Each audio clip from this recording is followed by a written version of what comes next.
저 무슨 프로젝터 전원 케이블이 빠져 있었네요. 그거는 생각도 못했네.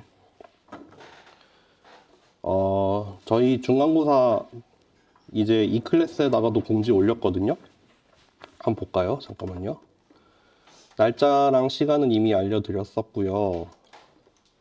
중간고사 4월 15일 토요일에 하는 이유는 뭐 좀 이해를 부탁드린다고 그때 한번 말씀을 드렸죠. 오후 3시고, 네, 오후 3시부터 5시까지 시간 연장은 없고요. 딱 2시간만 볼 거예요. 장소는 신공학관 3107호입니다. 3층에 있는 107호입니다. 네, 요 이 클래스에 올라가 있어요. 클로즈드 북이고 치팅 페이퍼 한 장 가지고 올 수 있는데 A4 용지 양면으로 쓸 수 있다는 거. 한 장입니다. 한 장. 앞뒤로 해서 두 쪽 한 장. 그렇게 쓸 수 있습니다.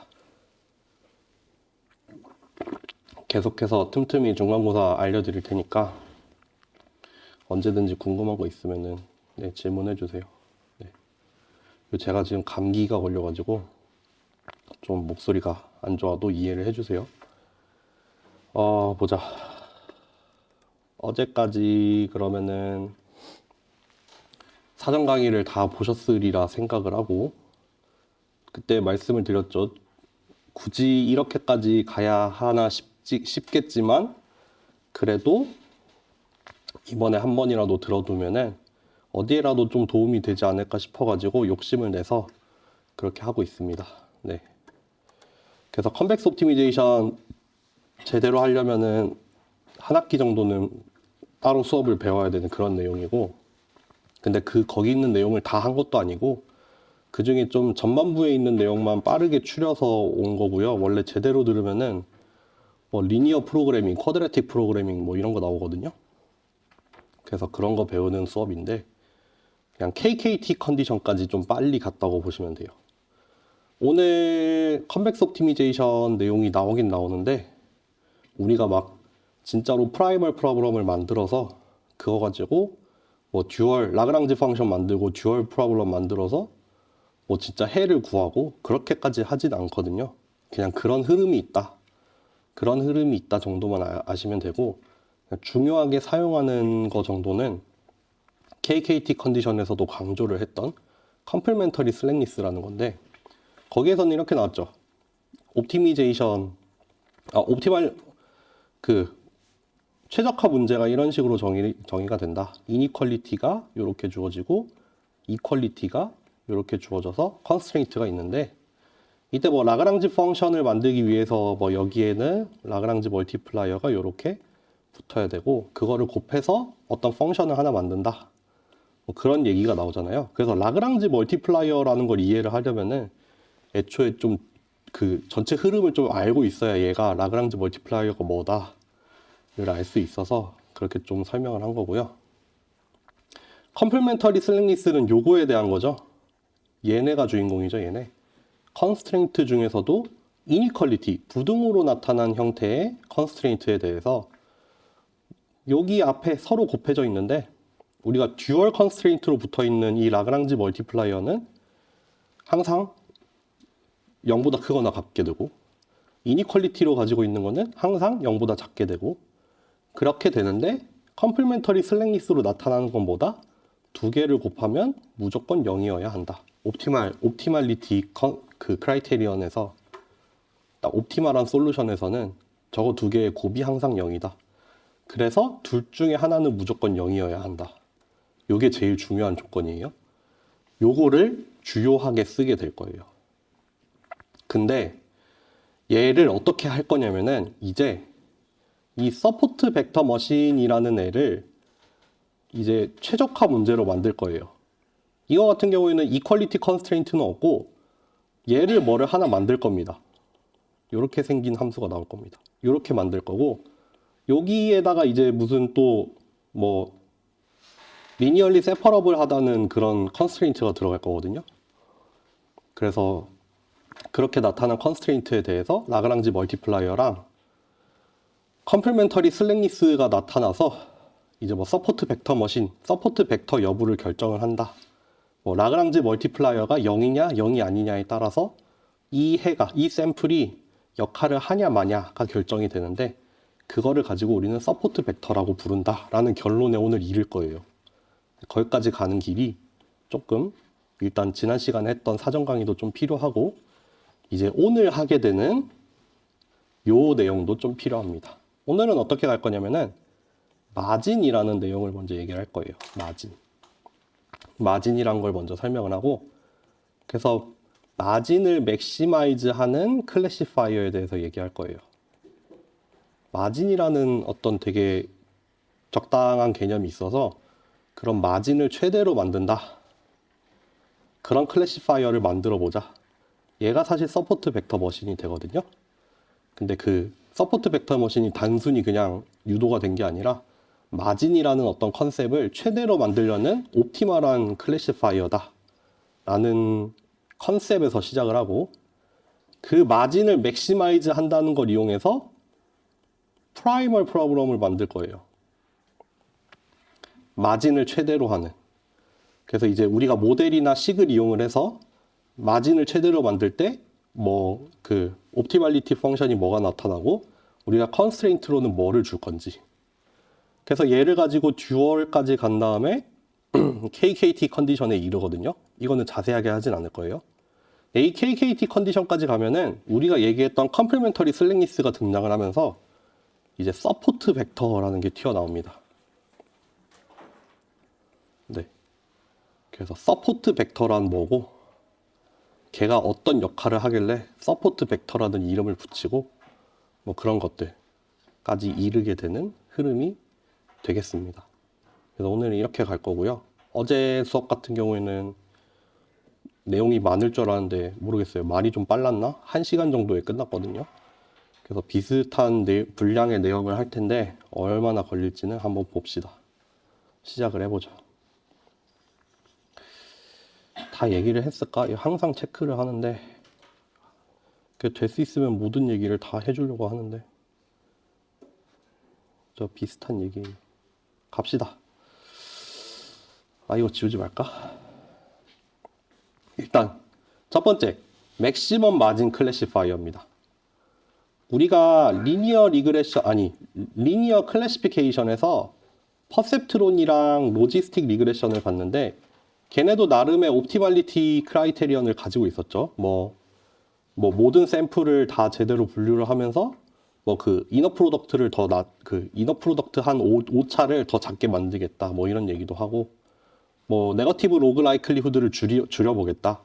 뭐 그런 게 다 각각 나름의 클래시피케이션을 잘 해보겠다라는 그런 의미가 돼서 나름의 결과를 얻을 수 있었잖아요. 서포트 벡터 머신은 이제 자기도 나름의 최적화를 하는데 뭐를 최적화를 하냐면은 앞에서 말씀드린 것처럼 마진이라는 거를 최대로 만들어요. 그거를 두 가지 관점에서 설명을 합니다. 첫 번째는 주어진 샘플에서부터 바운더리까지의 거리. 반대로는 바운더리로부터 뭐 둘 다 똑같은 얘기인데 바운더리로부터 샘플까지의 거리로 설명을 하기도 해요. 일단 첫 번째 거부터 보죠. 우리가 데이터라는 게 항상 측정을 할 때마다 똑같이 일정하게 나오는 데이터는 이 세상에 없잖아요. 우리가 측정을 하면은 결국에 필연적으로 어떤 노이즈나 뭐 여러 가지 영향을 받아서 그 값이 조금씩 달라질 수가 있어요. 그런데 그러면 같은 데이터라고 하더라도 지금 6개의 샘플이 주어져 있고 빨간색 샘플이 3개, 파란색 샘플이 3개가 주어져 있죠. 같은 샘플인데 바운더리를 요렇게 찾을 때랑 요렇게 찾을 때를 생각을 해보면은 제일 왼쪽에 있는 이 경우 같은 경우에는 요런 경우에는 지금 여기를 기점으로 해서 바운더리가 나눠져 있는데 얘네들은 데이터의 노이즈를 크게 허용할 수 없죠. 왜냐하면은 지금 현재 위치로부터 조금만 멀리 떨어져도 디시전 바운더리를 넘어갈 수가 있어요. 지금 지난 시간에 파이썬에서 했던 그런 그림이잖아요. 여기는 파란색 동네고 여기는 빨간색 동네라고 우리가 이제 규정을 할 건데 자칫 잘못하면 넘어갈 수가 있어. 노이즈가 좀만이라도 발생하면은 넘어갈 수 있어요. 반대로 말하면 이런 경우에는 허용할 수 있는 오차나 노이즈가 적은 게 되죠. 반대로 요렇게 바운더리를 같은 샘플이지만 이렇게 넉넉하게 찾으면은 얘네는 허용할 수 있는 오차가 훨씬 크죠. 좀 오차가 어느 정도 크더라도 바운더리를 넘어가는 일은 없으니까 그 디시전이 뒤집혀지는 그런 일은 비교적 덜 하겠죠. 반대로 밑에 걸로 설명을 해도 똑같은 얘기예요. 이건 뭐냐면은 이 바운더리를 기준으로 해서 제일 가까이에 있는 샘플까지의 거리. 어떻게 보면 이게 마진이죠, 마진. 그러니까 바운더리가 있는데 이런 경우에는 바운더리랑 샘플들이 너무 가까이에 있죠. 되게 근접해 있어요. 그러니까 똑같은 맥락으로 얘네 같은 경우에는 허용할 수 있는 그런 여분이 많지가 않다 이거죠. 그래서 똑같은 데이터라고 하더라도 우리는 이렇게 오른쪽에 있는 형태의 바운더리가 더 좋다는 거를 일단 직관적으로 알고 있죠. 그래서 우리는 이 개념을 마진으로 설명을 할 겁니다. 마진. 그래서 우리는 마진을 뭐라고 할 거냐면은 바운더리로부터 제일 가까운 샘플까지의 거리라고 할 겁니다. 말이 되죠? 바운더리로부터 각각의 샘플까지의 거리를 계산을 할 수 있는데 그 중에 제일 가까이에 있는 샘플까지의 거리, 그러니까 바운더리에서 제일 가까운 애까지의 거리, 그거를 우리가 마진이라고 부를게요. 맞죠? 합리적이죠? 그걸 마진이라고 부를 수 있겠죠? 그러면은 무슨 얘기 하려 했지? 여기서는 일단 뭐를 얘기를 할 거냐면요. 서포트 벡터라고 부르는 이유를 먼저 얘기해 볼게요. 서포트 벡터. 우리가 서포트라고 하면은 뭘 얘기하냐면은 이렇게 다리가 있으면은 다리 밑에 있는 이런 그 다리의 다리, 교각 있잖아요. 교각. 그 다리를 지지하고 있는 거. 그거를 우리가 서포트라고 부르죠. 여러분들 3D 프린트 해봤는지 모르겠는데 3D 프린트가 예를 들어서 이렇게 생긴 거를 밑에서부터 출력을 하려면은 이렇게 층을 쌓아가면서 프린팅을 하잖아요. 그런데 이렇게 공중에 떠 있는 이런 거는 우리가 프린팅 할 수 없으니까 여기 밑에다가 이런 것도 이렇게 같이 출력을 해요. 이거 우리 서포트라 불러요. 그래서 이거 3D 프린트 다 끝난 다음에는 서포트를 떼야 돼요. 녹이든가 이렇게 손으로 뜯든가. 손으로 뜯은 다음에 막 손톱깎이로 자르고 물에 녹는 무슨 용액에 녹는 거면은 용액에다 녹이고 해가지고 막 이렇게 사포질을 해가지고 마지막에 마무리를 하거든요. 이런 애를 서포트라고 불러요. 서포트. 뭔가를 지지를 해주는 걸 우리가 서포트라고 하죠. 그쵸? 그 우리 뭐 덕질할 때도 서포트 해주잖아요. 한 번씩. 어쨌든 그걸 서포트라고 하거든요. 서포트 벡터는 뭐냐면요. 얘를 서포트 벡터라고 부르는 이유는 바운더리를 형성할 거예요. 바운더리를 만들어내는 벡터입니다. 벡터이자 여기서 말하는 건 샘플을 말하는 겁니다. 인풋. 얘네는 디시전 바운더리를 만들어내는 애들이에요. 그 디시전 바운더리를 만드는데 참여한다. 그게 오늘 수업의 가장 마지막 부분이 될 거예요. 그게 어떤 식으로 표현이 되는지. 어쨌든 서포트 벡터라고 부르는 이유는 얘네들은 전체 트레이닝 샘플 있잖아요. 전체 트레이닝 샘플의 일부예요, 일부. 전체 트레이닝 샘플 중에 일부가 서포트 벡터로 차출이 됩니다. 근데 그 차출을 우리 마음대로 하진 않아요. 뭐 데이터가 100만 개가 있는데 그 중에서 10개가 뽑히는데 그거를 우리 마음대로 뽑는 게 아니라 이렇게 저렇게 해서 그 마진을 최대로 만들 때 필요한 서포트 벡터 10개가 딱 추려져요. 개수를 명시하지도 않아요. 그냥 자동으로 추려집니다. 그래서 전체 샘플 중에 일부고 바운더리를 만들어내는 벡터가 되고 다르게 말하면은 예측에 참여합니다. 예측에 활용돼요. 예측에 활용이 되는 샘플이에요. 100만 개의 데이터가 있으면은 그 중에서 서포트 벡터를 제외하고는 예측할 때 필요 없어요. 딱 서포트 벡터만 필요합니다. 그렇다고 파라미터를 추정하는데 데이터가 필요 없다는 말은 아니에요. 모델을 학습하려면 100만 개가 다 필요하긴 다 필요하죠. 근데 학습을 다 마치면은 그 차출이 된 10개, 뭐 20개의 서포트 벡터, 걔네만 있으면은 새로운 입력이 들어왔을 때 예측을 합니다. 네. 그래서 우리가 얘네를 서포트 벡터라고 부른다. 그러니까 서포트 벡터 뭐지? SVM이라고 줄여서 말하죠. SVM은 일단 개념이라고 할까요? 이렇게 물리적으로 설계가 된 거는 뭐냐면 맥시멈 마진 클래시파이어예요. 마진을 최대로 만드는 클래시파이어인데 그거를 유도를 하다 보니까 어떤 형태로 나타나냐면은 서포트 벡터가 뭔가를 결정짓는 형태로 나타나요. 그래서 얘를 서포트 벡터 머신이라고 부르는 거예요. 네. 그렇고요. 여기 밑에서 설명하는 거는 뭐냐면은 이렇게 설명드릴게요. 서포트 벡터 머신은 거리를 기반으로 해요. 마진이라는 걸 사용을 하잖아요. 마진이란 걸 사용하다 보니까 얘는 거리를 기반으로 돌아가는 알고리즘이에요. 나중에 클러스터링에서도 이거 한 번 더 나올 텐데 K-민즈 클러스터링 같은 경우에 거리를 기반으로 하죠. 거리를 기반으로 한다는 게 무슨 뜻이냐면은 스케일에 민감해집니다. 스케일에 민감하다는 게 무슨 말인지 볼게요. 여기 똑같은 데이터가 두 개가 주어졌는데 하나는 뭐냐면은 가로축은 0에서 6으로 변하는 사이에 세로축은 0에서 거의 100까지 바뀌고 있어요. 스케일 차이가 엄청 크죠. 뭐 10배가 넘죠. 10배, 20배가 되잖아요.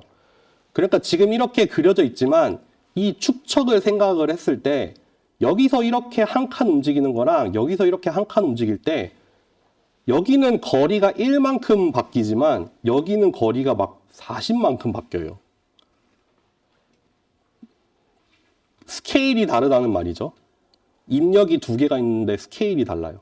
그러다 보니까 이쪽 방향의 거리 변화는 그렇게 크지 않아요. 이렇게 위아래 방향으로 움직일 때 거리 변화가 엄청나게 크잖아요. 그러니까 같은 데이터여도 맥시멈 마진 클래시파이어를 찾으라고 하면은 얘는 이렇게 생깁니다. 왜 그래요? 마진이라는 걸 최대한 세로 방향으로 찾게 되겠죠.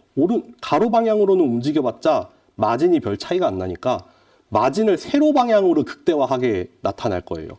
그러니까 이게 되게 수평하게 나타났죠. 반대로 오른쪽에 있는 건 스케일을 맞췄어요. 다 마이너스 2에서 2까지만 바뀝니다.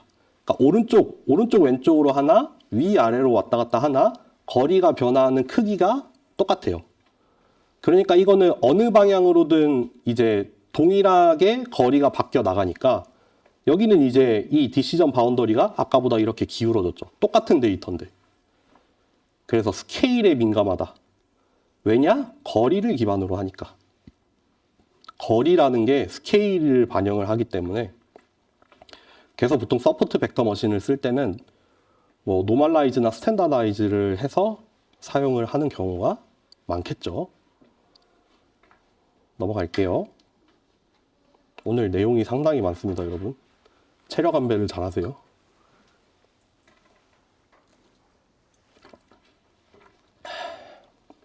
그래서 SVM으로 들어갈 건데요.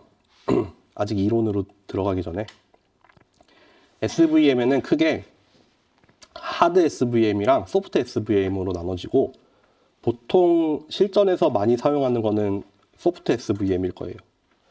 그렇지만 우리가 이론으로 보는 거는 하드 버전만 볼 겁니다.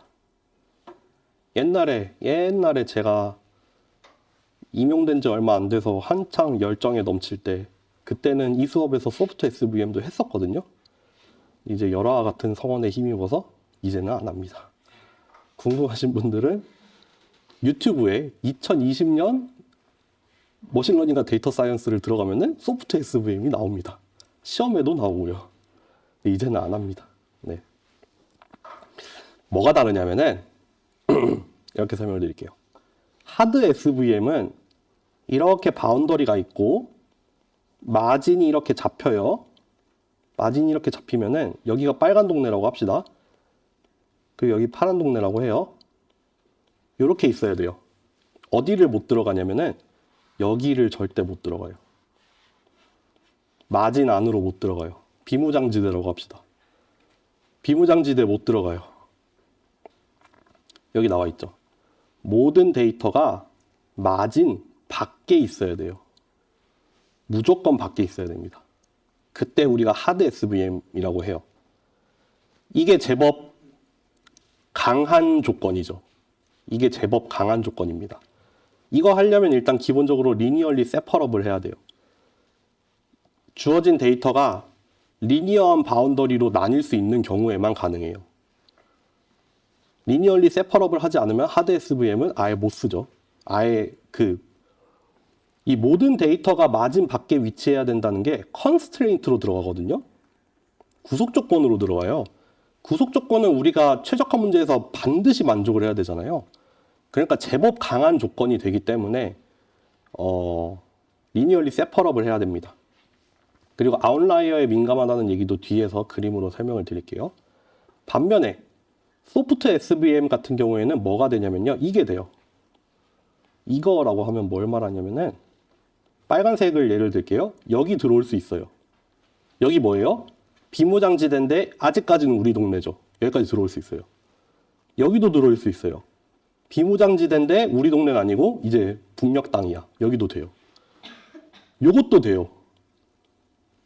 아예 월북을 하는 것도 가능합니다.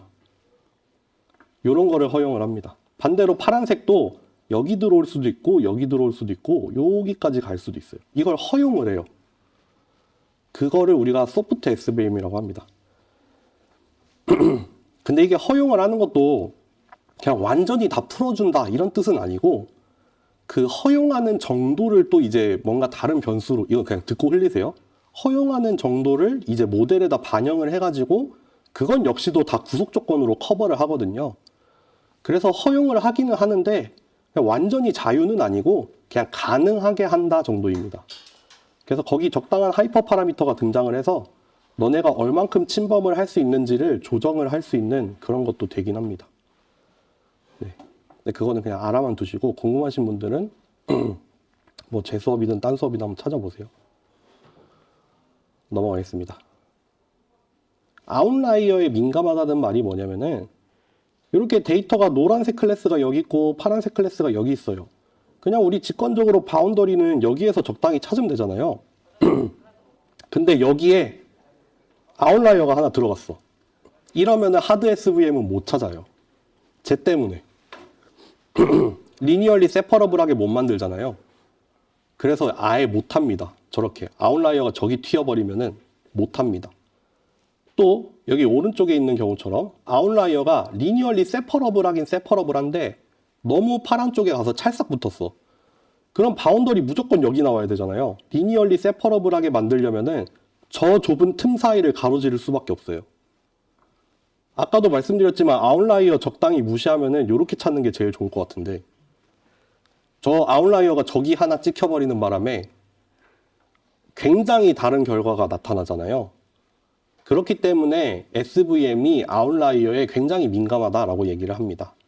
이게 결국 다 무슨 이유 때문이냐면은 아까 말했던 리니얼리 세퍼러블이라는 조건이 있었잖아요.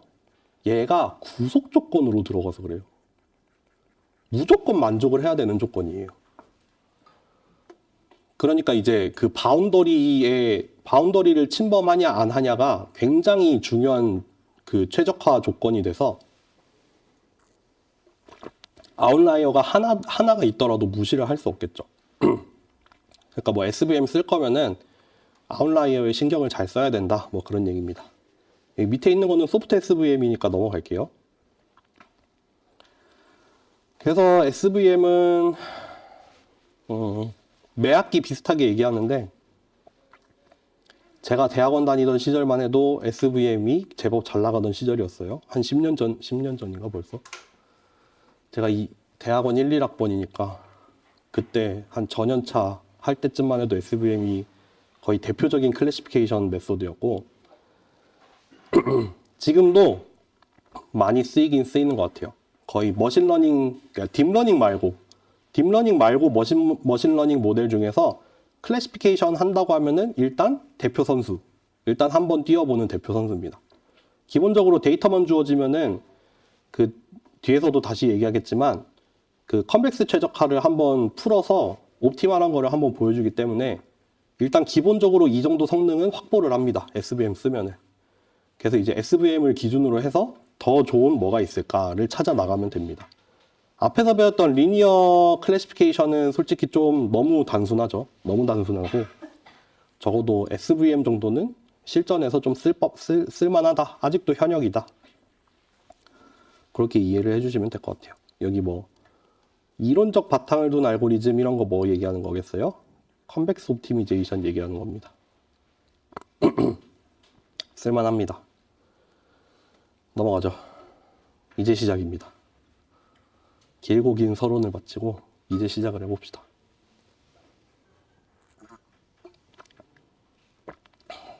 하드 SVM입니다. 서포트 벡터 머신은 이런 모델을 사용을 할 거예요. 우리 이미 봤었죠? 리니어 모델입니다. 서포트 벡터 머신은 리니어 모델을 사용을 해요. 물론 넌리니어하게도 할 수 있어요. 넌리니어한 버전으로 바꿀 수도 있는데 요거 뺄게요. 요거는 신경 안 쓰셔도 돼요. 넌리니어한 버전은 이제 뭐 피처 변환을 이용을 해서 뭐 커널 메소드를 이용을 해서 넌리니어하게 변환을 하면 되지. 어쨌든 핵심은 리니어 모델이에요. 넌리니어 SVM 써도 그 피처 스페이스 한번 변환이 된 공간에서 리니어하게 만드는 거라서 일단 기본적으로는 리니어 모델입니다. 그래서 파라미터로는 W랑 B를 가지고 있습니다. 그래서 인풋이 들어왔을 때 매번 봤었죠. 인풋이 들어오면은 파라미터에다가 이너 프로덕트를 취해보고 바이어스를 더해서 이제 결과값을 내는 그런 형태입니다. 그러니까 결국에는 우리가 학습 데이터를 돌려서 이 두 개의 파라미터만 찾아내면 끝이에요. 저 두 개의 파라미터를 찾아내면 끝입니다. 근데 그레디언트 디센트 같은 거 쓰는 거 아니고 이제 다른 최적화 방법을 쓸 뿐이죠. 그러니까 W랑 B가 결정되면 끝입니다. 근데 이따 뒤에 가면은 바이어스에 대해서는 뭐 크게 다루진 않을 거고 파라미터 W가 어떤 형태로 나타나는지에 대해서는 얘기를 많이 할 거거든요. 그러니까 일단 염두에 두고 계세요. 그리고 타겟 밸류 이렇게 학습 데이터가 이렇게 주어져요. 1번부터 라지 n까지 붙어 있어요. 그거에 대한 타겟 밸류가 1부터 라지 n까지 t라는 걸로 붙어 있어요. 이때 우리가 약속하기로는 플러스 1, 마이너스 1로 할 겁니다. 퍼셉트론처럼. 부호를 가지고 클래스 여부를 나타내게 낼 거예요. 그래서 뭐 t가 플러스 1이면은 y는 요래야 돼요. t가 마이너스 1이면은 우리의 예측값은 음수가 돼야 돼요. 이렇게 두 개의 부호를 맞추는 게 우리의 목적입니다. 퍼셉트론이랑 똑같죠.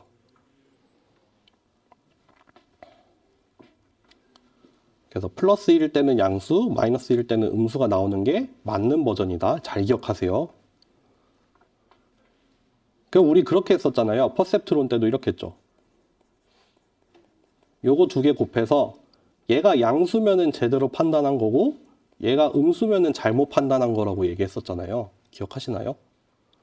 미스클래시파이드 된 패턴이라는 걸 찾아서 그거를 가지고 그레디언트 디센트를 돌렸었는데 그때 판별을 이렇게 했죠. 그 당시에는 이렇게 썼던 것 같아요. 이렇게. 하여튼 그게 그거라서 두 개를 곱해서 0보다 크냐 작냐를 따져보면 됩니다. 넘어갈게요. 네, 아니죠. 넘어갈게요. 아, 여기 다시 나와 있구나. 그러니까 잘 기억합시다. 얘가 이거일 때는 얘가 양수여야 좋고 그때 예측값과 타겟 밸류를 곱하면 양수고 얘가 마이너스 1이더라도 예측값은 음수여야 되고 그때도 두 개를 곱하면은 양수여야 됩니다. 그러니까 결과에 상관없이 두 개의 곱은 양수로 나타나야 돼요. 이거를 계속 얘기하는 이유가 뭐냐면 여기에서 컨스트레인트가 튀어나오게 됩니다. 이니퀄리티 컨스트레인트라고 했잖아요. 하드 SVM은 리니얼리 세퍼러블 해야 된다 했죠. 앞에서. 모든 샘플을 다 맞춰야 된다고 했잖아요. 그러니까 하드 SVM이 만족해야 할 구속 조건이 얘가 됩니다. 물론 좀 다른 형태로 바꾸긴 할 텐데 구속 조건의 출발은 여기입니다. 요거예요, 요거. 모든 샘플을 다 잘 구분해라. 그게 구속 조건의 출발이 되고 요거를 계속 염두를 하고 계셔야 돼요. 뒤에 컴플멘터리 슬랙리스에서 모든 게 다 맞춰지니까요.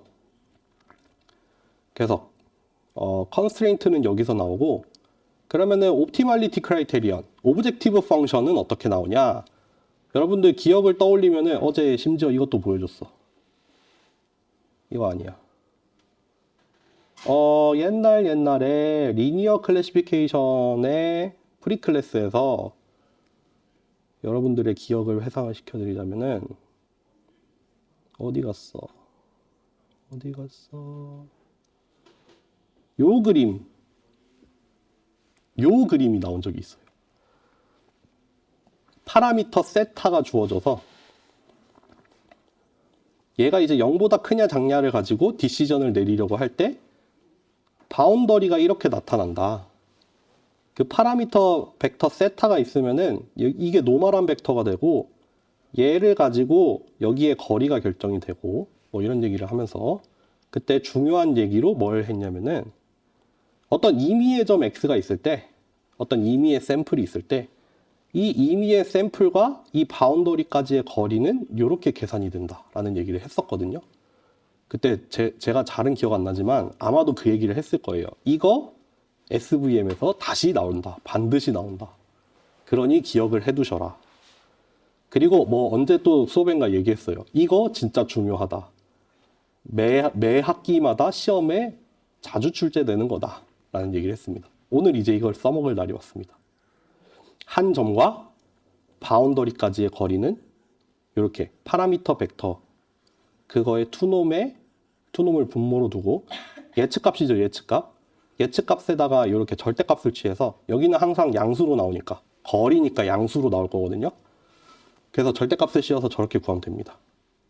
다시 돌아가 보죠. 이거예요. 이거 여기 나와 있네. 우리 지금 모델 같은 경우에는 이렇게 생겼어요. 파라미터 세타 대신에 W랑 B를 쓰고 있거든요. 그러니까 어떤 임의의 점 XN까지의 거리는 W의 투놈분의 이렇게 쓸게요. W의 투놈분의 절대값 뭐 YXN 내지는 플러스면은 WXN 더하기 B의 절대값 이렇게 구하면 되잖아요. 한 점까지의 거리. 그렇죠? 이렇게 나와요. 근데 절대값 대신에 이렇게 바꾼 이유가 뭐겠어요? 아까 방금 앞 페이지에서 얘기했죠. 모든 샘플이 제자리에 있다면 tn을 곱하면 무조건 양수로 나와요. 그러니까 절대값, 여기 거리니까 절대값을 취했는데 절대값 대신에 그냥 타겟 밸류 곱해주면 돼요. 그러면은 여기 위에 있는 분자 항상 양수로 나오고 밑에 있는 거 투놈이니까 어차피 항상 양수로 나와요. 어쨌든 어떤 임의의 점으로부터 임의의 점 xn부터 그 디시전 바운더리, 디시전 서피스까지의 거리는 이렇게 주어집니다. 풀어서 쓰면 뭐 이렇게 써도 되고 이렇게 써도 됩니다. 맞죠? 여기까지는 어렵지 않죠? 그러면은 여러분 이렇게 있을 거 아니야. 뭐 샘플이 막 1번, 2번 해가지고 뭐 한 100개가 있어. 그럼 타겟 밸류도 이렇게 100개가 있겠죠? 그러면 각각의 거리가 이렇게 나오죠? 뭐 T1, X1 더하기 B 또 똑같이 뭐 분모 똑같은데 T2, W, X2 더하기 B 이렇게 쭉쭉쭉쭉 해가지고 T100, X100, B 이렇게 있는 거잖아요. 샘플이 이렇게 100개가 주어지면은 이렇게 거리가 100개, 거리를 100개를 구할 수 있죠. 거리를 100개 구할 수 있어요. 근데 그 중에서 그러면은 그 중이라고 하면은 이렇게 쓸게요.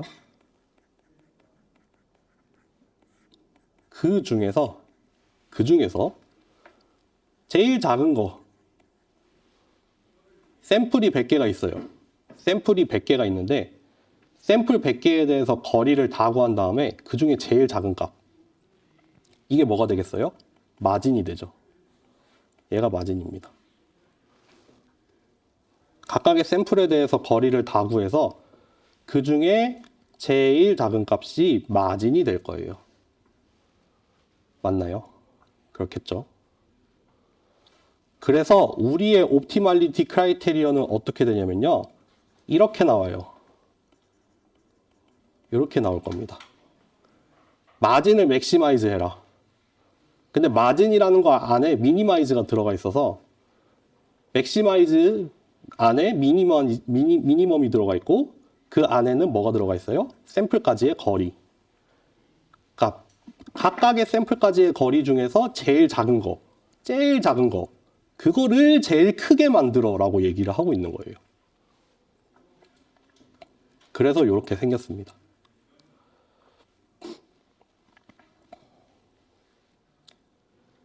그래서 얘가 우리의 오브젝티브 펑션이 되는데 요거를 그냥 그대로 사용을 하지는 않고 몇 가지 트릭을 좀 거쳐서 몇 가지 트릭을 좀 거쳐서 좀 더 우리가 다루기 쉬운 형태로 바꾸거든요. 우리가 좀 더 다루기 쉬운 형태로 바꾸고 시작을 합니다. 네. 40분이 됐는데 좀 쉬었다 할까요? 아니면 그냥 바로 할까요? 쉬어요? 쉬어요? 말아요? 쉬어요? 말아요? 그냥 가요? 그냥 가요? 그냥 갈게요. 지금부터 어려워요. 여러분들 집중 잘하세요. 여기가 시작, 오늘 수업의 시작 여기에요. 이제 왔어요. 이제 시작이야. 그래서 아까 체력 안배 잘하라고 한 거예요. 해봅시다. 맥시마이즈를 하는데 뭐를 맥시마이즈 할 거냐면은 얘를 맥시마이즈 할 거예요. 그런데 얘는 지금 n에 대해서 미니마이즈를 하는 거고 맥시마이즈는 파라미터를 바꿔가면서 맥시마이즈를 하는 거란 말이에요. 그럼 요것만 생각해 보면은 얘는 이 미니멈이랑 아무 상관이 없어요.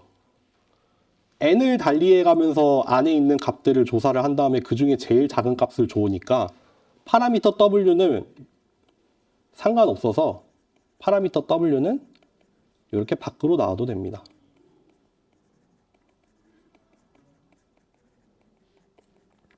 이렇게 밖으로 나와도 됩니다. 이렇게 생겼어요. 그럼 여기 보면은 타겟 밸류랑 예측 값을 곱하고 있는 거에 미니멈이라고 돼 있죠. 그리고 우리가 컨스트레인트로 가지고 있는 게 뭐냐면은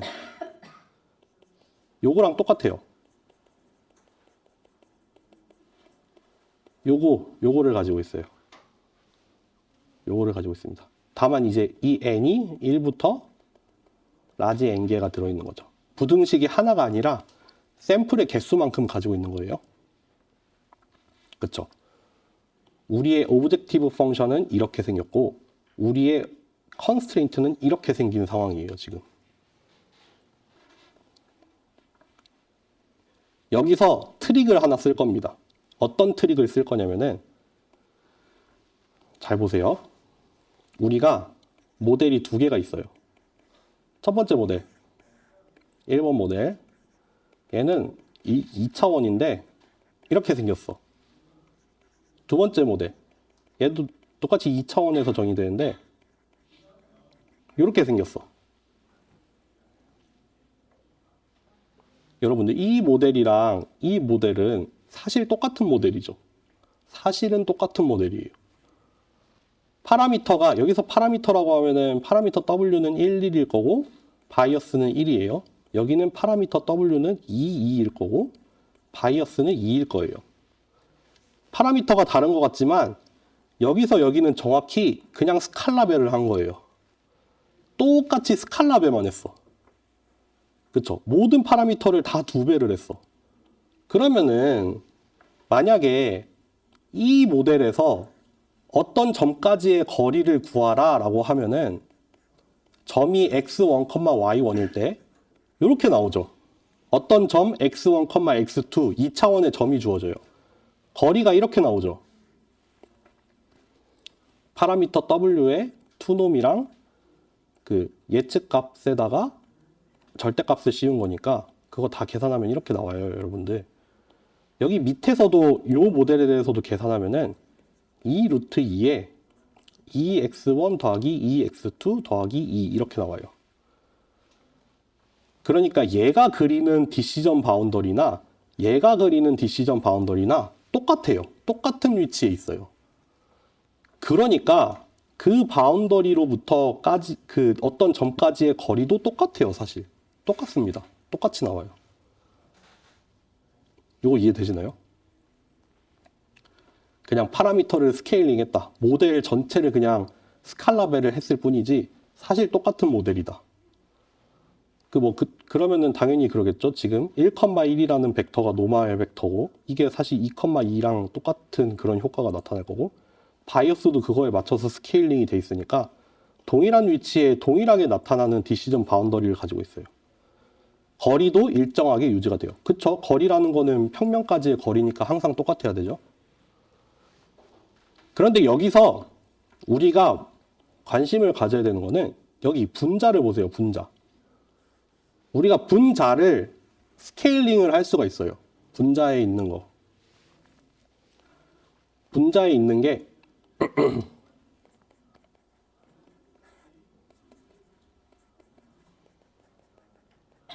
요거였거든요. 아니면은 절대값으로 쓰자면은 요거였어요. 분자는 얘예요. 우리가 동일한 하이퍼플레인을 유지를 하면서도 얘를 스칼라벨을 하면은 이 분자에 있는 거를 더 키울 수도 있고 더 줄일 수도 있어요. 어차피 분모도 같이 스케일링이 돼서 거리라는 건 변화하지 않아요. 모델이라는 건 변화하지 않는 한에서 우리가 이 분자에 들어있는 거를 더 키울 수도 있고 더 줄일 수도 있어요. 그쵸? 그렇겠죠? 동일한 모델을 그렇게 늘릴 수도 있고 줄일 수도 있습니다. 여기 이 분자에 있는 값을. 그걸 어디다 쓸 거냐면은 여기다 씁니다. 방금 강조해서 말한 게 뭐였냐면은 분자를 우리가 원하는 대로 스케일링을 할 수 있다였는데 그 분자가 여기에 나타나 있거든요. 여기에 나타나 있습니다. 그래서 해볼게요. 지금 현 시점에서 옵티멀리티는 어떻게 나타나냐면은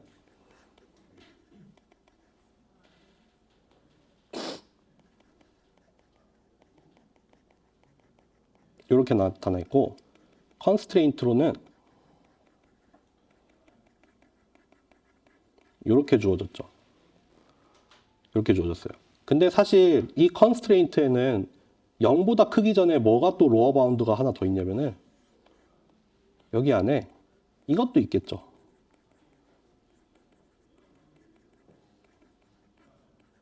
이렇게 생겼겠죠. 일단 얘네들 중에 제일 작은 값보다는 크거나 같을 거고 그 값이 0보다 커야 돼요. 그렇게 숨어 있겠죠. 이렇게 바꾸는 이유 뭐예요? 여기에 동일한 게 나오잖아요. 그리고 우리는 앞서 말했던 이 트릭을 이용을 하면은 우리는 이 미니멈 값을 1로 바꿀 수 있어요. 1. 모델을 유지하는 한에서 저 분자에 나타나는 저 꼴을 1로 스케일링을 할 수가 있습니다. 그러면은 동일한데 어떻게 바뀌냐면요.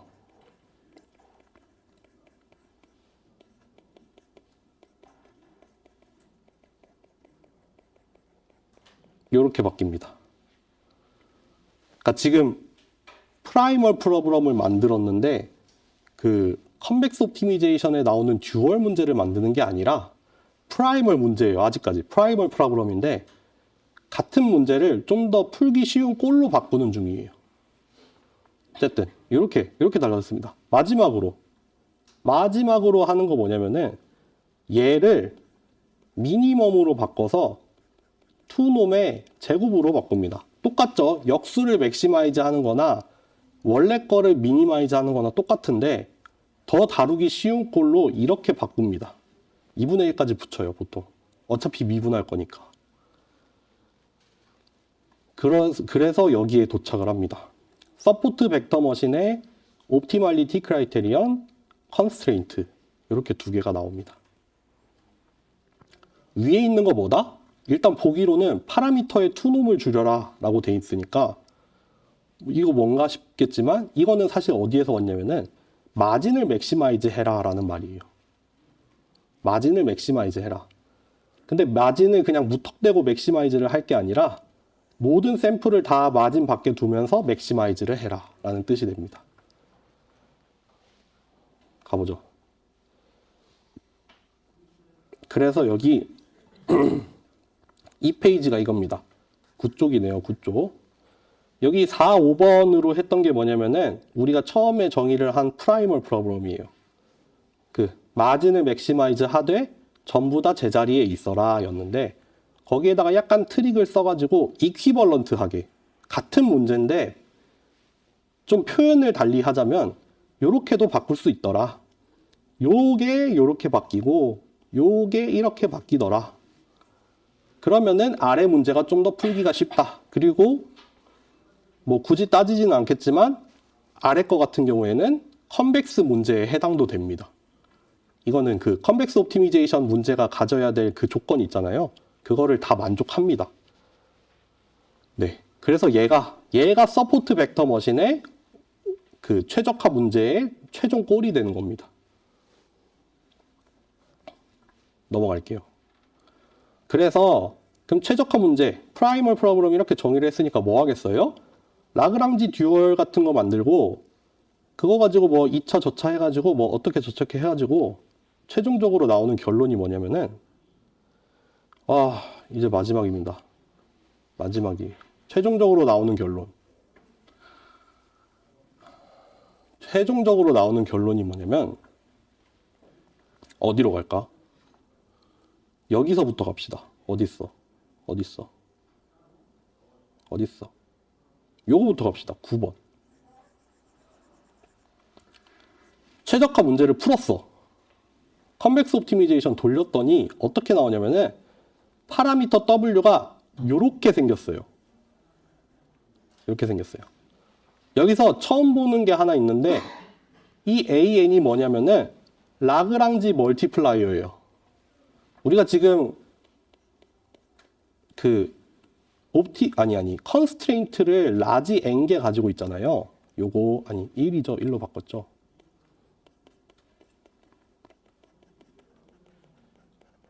이렇게 라지 n개의 컨스트레인트를 가지고 있잖아요. 그럼 그거 가지고 라그랑지 만들 때 여기에 그 당시에는 람다 1이라고 했죠. 람다 1, 람다 2 이렇게 뭐 얘네들이 다 곱해지잖아요. 그 이니퀄리티 컨스트레인트 앞에다가 하나 곱하는 게 있었어요. 그거를 라그랑지 멀티플라이어라고 한다 했는데 지금은 람다를 안 쓰고 AN이라고 썼습니다. 그러니까 이 AN이라는 이 라그랑지 멀티플라이어는 각각의 샘플에 대해서 다 하나씩 붙어 있는 애예요.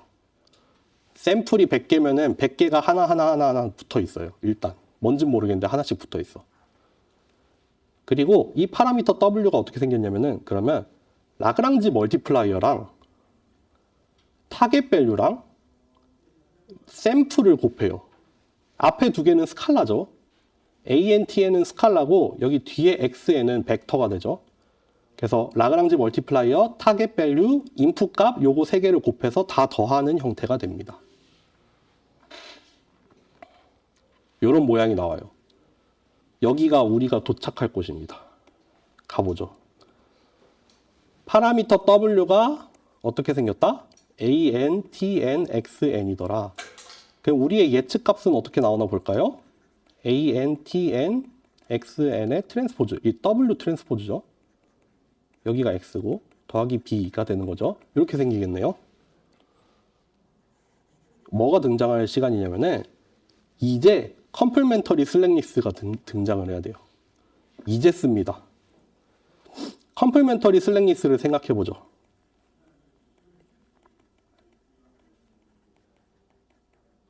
지금 같은 경우에는 우리의 이니퀄리티 컨스트레인트가 어떻게 생겼냐면은 얘가 1보다 크냐 같냐예요. 그런데 만약에 얘가 1보다 커. 등호가 빠졌어. 그러면은 걔의 라그랑지 멀티플라이어는 반드시 0이 되어야 되죠. 둘 중에 하나는 0이 되어야 된다며. 반대로 만약에 라그랑지 멀티플라이어가 0이 아니야. 이거 듀얼 컨스트레인트니까 라그랑지 멀티플라이어는 항상 0보다 크거나 같아야 되죠. 근데 0보다 커. 그러면은 얘는 반드시 어떻게 돼야 돼요? 등호여야 되죠. 이렇게 두 가지 경우로 나뉩니다. 여기서 뭐가 결정되냐면은 서포트 벡터라는 애가 여기서 결정이 됩니다. 왜 그래요? 왜 그러냐면은 AN이 0이 되는 순간, 라그랑지 멀티플라이어가 0이 되는 순간 무슨 일이 일어나냐면은 라그랑지 멀티플라이어가 0이 되잖아요? 아무 소용이 없어요, 파라미터에. 여기 앞에 0 곱하잖아. 여기 0으로 출발할 거 아니야. 라그랑지 멀티플라이어 0이면. 그러면은 걔는 파라미터에 아무런 영향을 주지 않고, 그렇기 때문에 예측에도 아무런 영향을 주지 않아요. 그래서 이런 샘플은 서포트 벡터가 아니게 돼요. 그런데 얘는 서포트 벡터가 아니죠. 예측에 아무런 영향을 주지 않잖아요. 어때요? 이니퀄리티 컨스트레인트가 등호가 빠진 부등호예요. 이게 의미하는 게 뭐죠? 마진 밖에 있다는 뜻이잖아요. 이거 아까 바꿨잖아요. 1로 바꾸면서 그 미니멈 값으로 대체를 했었는데, 이게 1이 되면은 뭐냐면은 마진 위에 있다는 뜻이에요. 제일 가까운 그 샘플이라는 뜻이죠. 1보다 크다는 말은 뭐냐면은 마진보다 멀리 있는 샘플이라는 말이에요. 그러니까 다 이제 말이 한 번에 통하죠. 이 이니퀄리티 컨스트레인트가 이 1보다 크거나 같다 였던 그게 등호가 빠지고 크다라고 되면은 이거는 마진 밖이라는 뜻인데, 이건 마진 밖이라는 뜻인데, 컴플멘터리 슬랙니스를 이용을 했더니 그때 라그랑지 멀티플라이어는 0이 될 수밖에 없는데, 그때 얘를 봤더니 참여를 할 수 없으니까 서포트 벡터가 아니게 되네요. 밑에 경우로 한번 볼까요? 이 부등호로 나타내 있던 게 마침 등호가 되는 그 순간 이 샘플은 마진 위에 있는 샘플이라는 뜻이에요. 컴플멘터리 슬랙니스에 의해서 라그랑지 멀티플라이어는 0이 아니게 돼요. 좀 뭐 그렇게 생각하면 돼요. 0일 수도 있지만 0이 아닐 수도 있죠. 그냥 둘 다 0인 경우는 배제하고 말할게요. 얘는 0이 아니게 돼. 이거는 뭐예요? 예측에 참여를 하게 되죠. 서포트 벡터입니다. 얘가 서포트 벡터예요. 맨 처음에 말씀드렸죠. 서포트 벡터는 트레이닝 샘플 중에 일부인데, 최적화 문제를 풀고 나면은 몇 개가 추려져서 차출이 된다. 근데 우리가 맘대로 고르는 건 아니고 최적화 문제를 풀면은 알아서 걔네가 선택을 해줄 거다. 이렇게 선택을 해줘요. 최적화 문제를 쭉 풀었을 때 나오는 라그랑지 멀티플라이어를 보면은 누가 서포트 벡터고 누가 아닌지 어차피 자동으로 다 결정이 됩니다. 그리고 그게 어떤 식으로 해에 반영이 된다? 파라미터가 이 꼴인 바람에 라그랑지 멀티플라이어가 0이 되면은 아무 소용이 없어지기 때문에, 그렇기 때문에 이거 화살표를 이렇게 썼지만 다 똑같은 얘기입니다. 서포트 벡터면 라그랑지 멀티플라이어가 0보다 크고, 그렇기 때문에 등호가 성립을 할 수밖에 없어요. 다 같은 얘기인데, 이거를 이렇게 하나하나 뛰어 넘어갈 때 필요한 논리들이 있잖아요. 일단 여기서 그 컨스트레인트에 대해서도 이해를 하고 있어야 되고, 여기를 뛰어넘을 때 컴플멘터리 슬랙니스도 이해를 해야 되고, 여기서 넘어갈 때도 이 옵티멀리티에 대한 것도 좀 이해를 해야 되잖아요. 그래서 이렇게 돌고 돌아온 겁니다. 정리하면 이거예요. 요거 설명하러 온 거예요, 오늘. 그렇고요. 그래서 서포트 벡터라는 게 그런 형태로 나타납니다. 네. 그래서 여기 나와 있네요. KKT 컨디션을 적용을 해보자. KKT 컨디션을 적용을 할 건데, 일단 첫 번째 뭐예요? 듀얼 컨스트레인트. 라그랑지 이니퀄리티, 말이 너무 빠르면 이니퀄리티 컨스트레인트에 대한 라그랑지 멀티플라이어는 항상 넌 네거티브여야 한다. 그런 조건이 하나가 있었어요. 두 번째, 프라이멀 컨스트레인트. 원래 주어져 있던 그 문제에 있던 컨스트레인트. 이거 뭐예요? 모든 샘플이 마진 밖에 있어라. 마지막 거 뭐예요? 컴플멘터리 슬랙니스. 하나는 0보다 크고 하나는 0보다 작은데, 어차피 이거는 근데 마이너스만 붙이면 똑같아요, 여러분들. 편의를 위해 이렇게 쓴 겁니다. 어쨌든 둘 다 0보다 어쩌거나 그렇게 되는데 두 개를 곱하면은 0이 되어야 된다. 그 말인 즉슨 둘 중에 하나는 0이어야 된다. 그게 모든 것의 운명을 갈랐죠. 라그랑지 멀티플라이어가 0이 되는 순간 서포트 벡터에서는 탈락이 되는 거고, 이니퀄리티가 0이 되는 순간 나는 맞은 위에 있게 되는 거죠. 그거는 곧 나는 예측에 영향을 주는 애가 된다는 게 되겠죠. 여기 나와있던 리메이닝 데이터 포인트, 그 AN이 0이 아니라 남아있는 애들은 서포트 벡터가 되고, 걔네는 반드시 이걸 만족을 해야 되니까 뭐다? 마진을 만들고 있는 그 위에 있는 점들이다 라는 뜻이 되죠. 걔가 얘네다. 그리고 또 한 가지 언급할 만한 점으로는 뭐가 있냐면요. 파라미터 W가 이렇게 생기다 보니까 우리의 예측이 어떻게 생기냐면요. 이렇게 생겼어요. 일단 우리의 예측 값에 라그랑지 멀티플라이어가 참여하고 있다는 건 앞에서 설명했죠. 두 번째는 뭐예요? 요겁니다. 요거.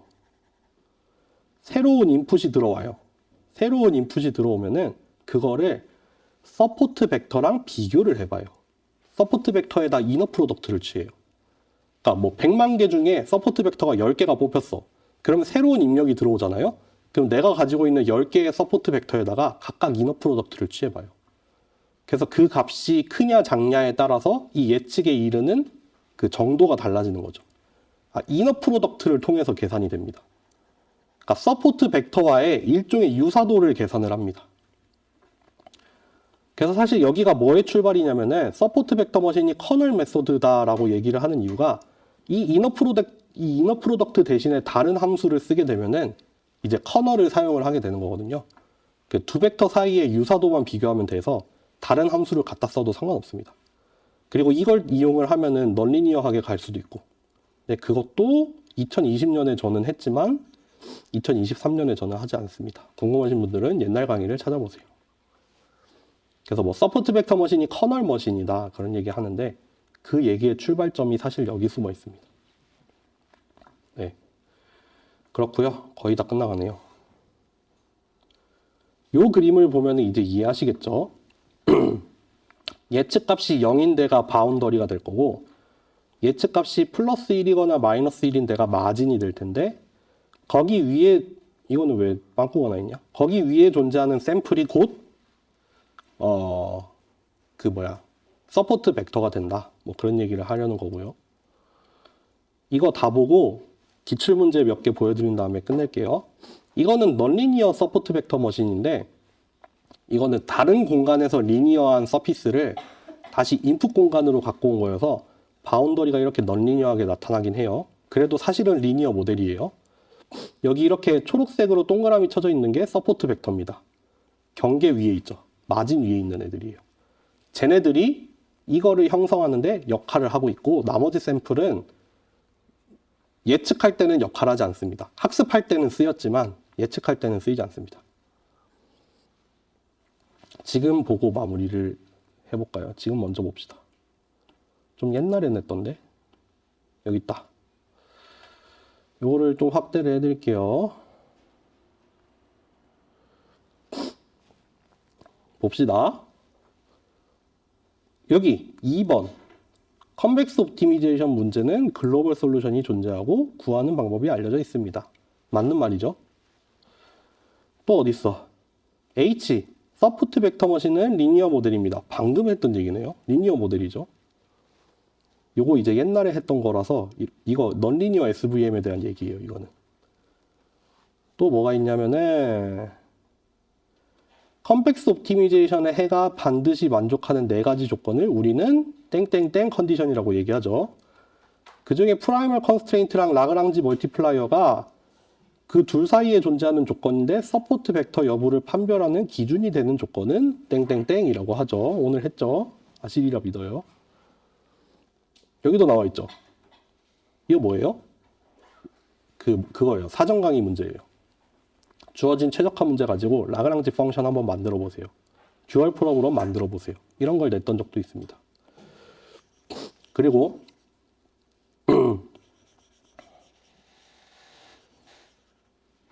4번 문제가 서포트 벡터 머신 문제죠. 모델이 이렇게 주어져 있고 최적화 문제가 이렇게 주어져 있어요. 여기 이미 1이라고 명시를 해놨어요. 그래서 10개의 데이터셋이 이렇게 주어졌습니다. 타겟 밸류랑 이거 오타였어요. 이거 죄송합니다. 이거 tn 없습니다. 타겟 밸류랑 예측 값이랑 이렇게 주어져 있어요.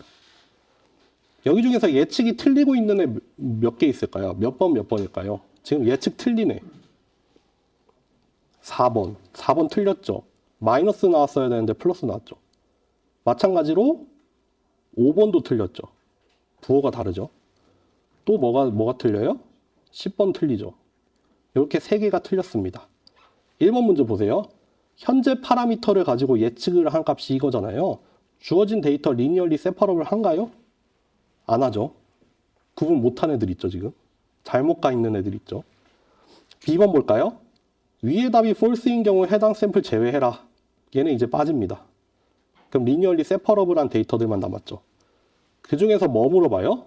이니퀄리티 컨스트레인트에 대한 라그랑지 멀티플라이어가 0이 되는 샘플을 고르세요. 몇 번일까요? 1번, 9번? 아니면 나머지. 그쵸? 일단 그거는 아시네요. 1번, 9번이 하나로 묶일 거고 나머지가 하나로 묶인다는 건 아시겠죠? 근데 1번이랑 9번은 1이잖아요. 1. 얘네 지금 마진 위에요? 밖이에요? 마진 위죠. 마진 위면은 라그랑지 멀티플라이어가 0이 아니겠죠. 그러니까 나머지겠죠. 나머지. 2번, 3번, 6번, 7번, 8번입니다. 얘의 답은 2, 3, 6, 7, 8. 이렇게 구하라는 문제였어요. 여러분들. 아시겠죠? 이렇게 냅니다. 문제. 마무리입니다. SVM의 장단점을 얘기를 할 건데 SVM은 어떻게 얘기하면 좋을까? 한번 쭉 읽어보면서 얘기합시다. 일단 컨벡스 옵티미제이션을 기반으로 하기 때문에 기존에 좀 뭐 딥러닝 맨 처음에 나올 때 딥러닝 그거 뭐 어떻게 돌아가는지도 잘 모르는데 그거 믿을 수 있냐라고 하던 흐름이 있었거든요. 그런 사람들이 이런 거 좋아했죠. 되게 클래식하게. 이거 컨벡스 옵티미제이션이고 심지어는 맥시멈 마진이라는 어떤 컨셉을 가지고 있으니까 요새도 XAI 하잖아요. AI가 설명이 안 되니까 Explainable XI 이런 거 하는데 어쨌든 그런 흐름에서 서포트 벡터 머신 같은 경우에는 이건 직관적으로 해석이 된다. 옵티미제이션도 말이 된다. 심지어는 글로벌 솔루션이니까. 그레디언트 디센트는 맨날 글로벌 개런티 못 해가지고 되게 좀 자질구레한 일들이 생기잖아요. 그런 게 있습니다. 학습이 상대적으로 쉽다라고 말하는 거는 이게 막 계산이 쉽고 빠르다 그런 얘기를 하는 게 아니라 글로벌이 보장이 된 최적해를 구할 수 있다는 뜻이에요. 그러니까 데이터만 있으면은 구하는 것 자체는 어렵지 않아요. 최적화된 모델을 구하는 것 자체가 까다롭지 않습니다.